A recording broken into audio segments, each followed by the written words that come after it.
और सोच लिया था कि आज इस बंदे का सच में जान के ही रहूँगा। और मेरे पास एक प्लान था। मैं चाहता था कि इस बंदे को मैं ग्रेवयार्ड ले जाऊँ, क्योंकि ग्रेवयार्ड में बहुत सारी आत्माओं का साया है। क्योंकि ग्रेवयार्ड ही फ्री फायर की सबसे डरावनी जगह है। मैं उस बंदे को लेके वहाँ जाना चाहता था, लेकिन उस बंदे ने मुझे अनफॉलो कर दिया था।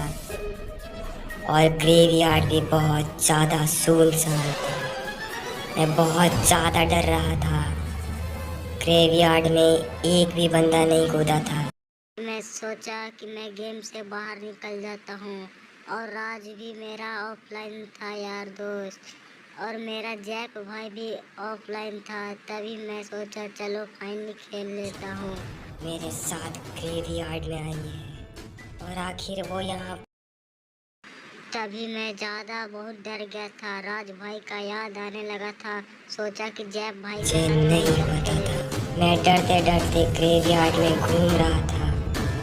मैं डरते डरते ग्रेवयार्ड में लूट कर रहा था कि तभी मुझे कुछ अजीब लगा। आखिर मेरे साथ ऐसा क्या हुआ, तुम सब आगे इस वीडियो में देखने वाले हो। और तभी कुछ अजीब होता है। आखिर ये गन अपने आप कैसे गायब हो रही थी, मुझे बिल्कुल भी नहीं पता था। मैं बहुत ज़्यादा डर रहा था और मेरा शक गया उस बंदे पर जो मेरे साथ गेम में आया था। मुझे थोड़ा थोड़ा शक होने लगा कि ये सभी कुछ उसी बंदे के कारण हो रहा है। लेकिन आसपास वो बंदा कहीं भी दिखाई नहीं दे रहा था।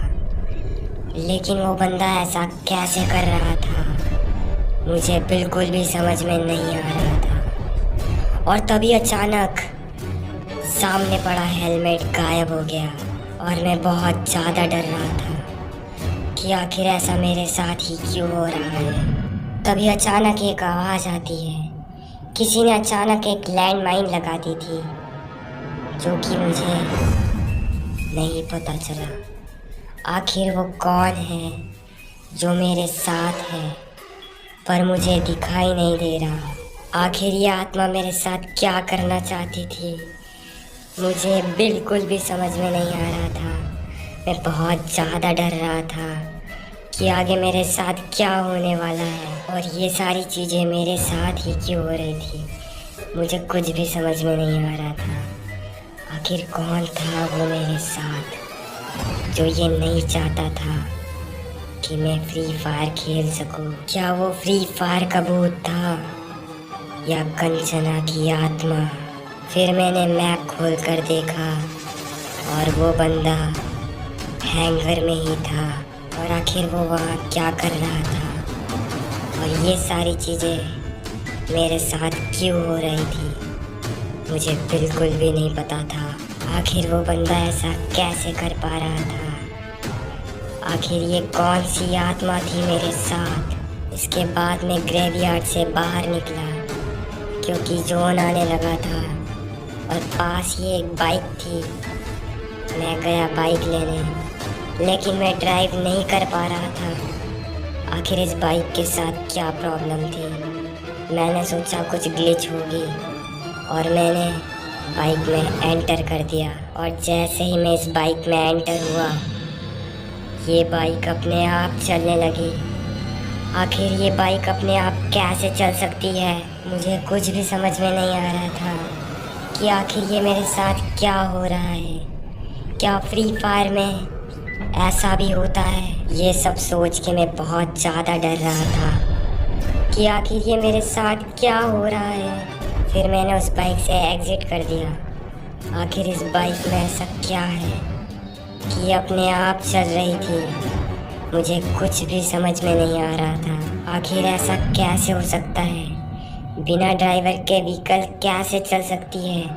ये सब सोचते सोचते व्हीकल अपने आप चलने लगी और मैं उसके बाद और ज़्यादा डर गया।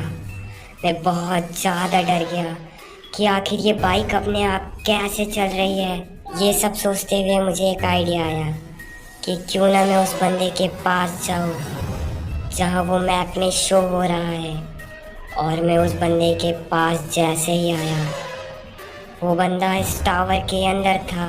और आखिर इस टावर पर किसका चेहरा बना हुआ है?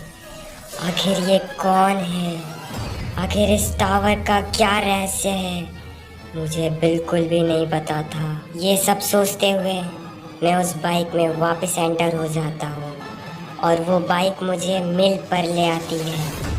आखिर इस मिल का क्या रहस्य है? आखिर क्या है इस मिल का राज जो कि किसी को भी नहीं पता है? आखिर ये बाइक मुझे कहाँ ले जाना चाहती थी, मुझे बिल्कुल भी नहीं पता था। और मैं मिल पर लूट करने लगा कि अचानक किसी ने रेड ड्रम फोड़ दिया और मैं नॉक हो गया। आखिर वो कौन था? आसपास कोई भी एनिमी नहीं था, लेकिन इसे किसने फोड़ा और अचानक मुझे रिवाइव मिलने लगता है। आखिर ये क्या हो रहा है मेरे साथ? मुझे कुछ भी समझ में नहीं आ रहा था। और इसके बाद की कहानी तो बहुत ज़्यादा डरावनी है।